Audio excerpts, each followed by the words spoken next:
With back to school in full swing, all districts across the state kicking their heels as the yellow school bus drives down the street. Some of you are going to have a little more time on your hands during the day, maybe to tackle projects that have sat unfinished on a shelf during that family season of summer. Well, our creative guest today can help coach us along. In fact, her specialty is making gorgeous stuffed toys and dolls. Just the kind of handmade heirloom that you might want to make for your little person in your life. Kristen Baird makes stuffed dolls and animals in her own special way and style. Welcome to Studio 5. Thank you. Thank you for being here. So we're getting inside your artist mind for making plushies or stuffies. Describe your style, Kristen. So I would say that I have more of like a vintage silhouette, but with modern fabrics. So you'll notice like with what I've got here, I love doing embroidery. And so I have some dolls where I hand embroider their faces, but I also knit and crochet, and so I wanted to use those more expensive yarns, and that's kind of how I got into these dolls with the hand-dyed yarn hair. But I get bored, and so I can't do the same thing over and over. That's why Plight of an artist. Oh my gosh, absolutely. And so I'm not a super manufacturer. I do small batches, but I only do this, like, I only do one fabric for each silhouette.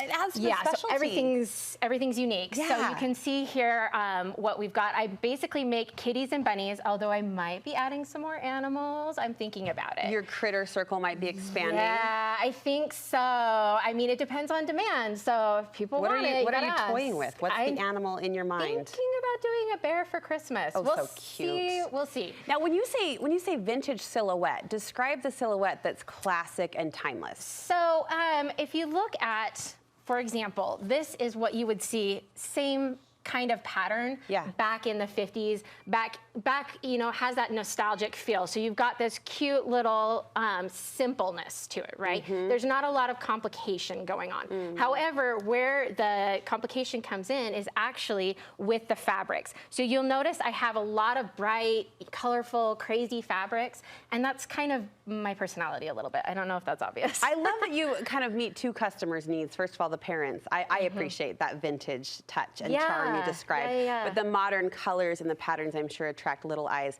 as well. What fabrics do work best? I mean, we can be attracted to the style and the pattern, but is there a quality that you're looking for? Absolutely. And so I always go with a tightly woven cotton. Okay. And so you'll see with these, it's a higher quality. So you always get what you pay for, right? So if you pay for a little bit better fabric, more of that quality cotton fabric in quilt shops, things like that, you'll get better prints, and it'll also last longer and it'll go better.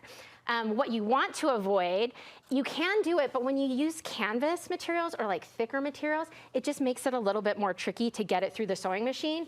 And then of course, anything with stretch. So if you pull on it in any direction and it's stretching, that's gonna create lumps and weirdness. Now that can be kind of fun because it creates personality, but it also is a little bit tricky with the sewing machine. I imagine the durability would go down with that as well. I mean, these are gonna get love. They're gonna be at tea parties and all the things. Yeah, and then I guess the last one I would say to try to avoid is anything that's slippery, like organzas, or what's the other one? I don't remember, but anything that's see-through, because you'll have to put a lining behind it. Now, a lining's fine, but sometimes it'll separate from the fabric and then it'll create weird like pleats and things like that. So again, it comes down to ease of sewing.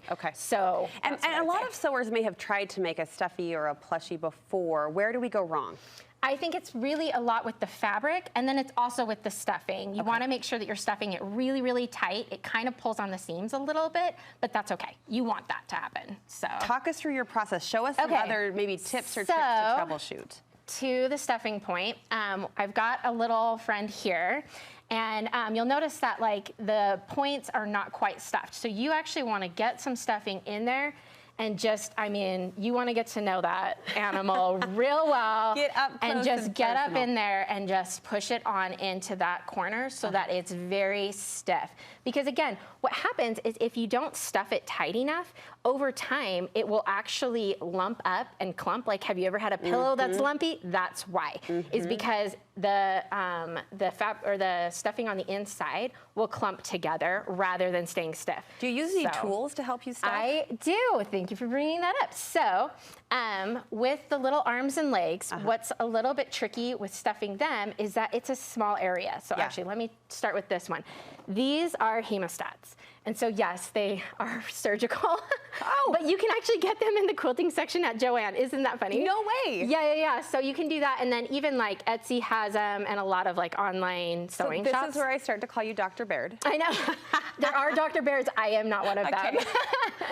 Close though. But no. you use those because they have a long kind of neck to get down. So it's also that and the pinch, you right? can grip. Because if you have to be stuffing it in there with your fingers, it gets a little bit wonky. So I just grab and go like this, and it's so much faster than trying to shove it in there just with my own fingers. And so you can get it all the way down in there to those little nooks and crannies and make sure that it's stuffed really well. What are those tools for? Okay, so this is pretty dang cool too. This is life-changing, and I just found out about it maybe a year ago.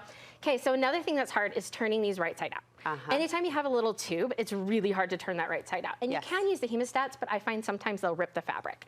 So what you do, and this can be it's called a turning tool. I got this one at Madame Sew, but you can just use a large straw and a chopstick. It works just as well. So I'm intrigued. I know, it's so interesting, and here's the magic. So you stick the straw, the tube in, and then you're just gonna use the chopstick and watch. Goes right through the straw, stop it. Yeah, and then you can use the chopstick to kind of like push that out a little bit more. That so that's is easy for stuffing. fantastic. And quickly, we've got 30 seconds left. I saw a hump jumper on your list. Okay, so this is really great, and not just for stuffed animals, it's for anything. What is it? So what it is when you come to bigger pieces like for seams and stuff like that, especially for the ears, your presser foot is like this, or actually no, it's like that, and it'll stop your sewing machine. Your presser foot needs to be like this. Okay. So what this does is you put up your presser foot and just stick it right underneath and push it down on that, and then you can just go over it and it'll kick it out the back. It gives you that gap point. Yeah, exactly. And so it straightens that out, and it'll make it a much smoother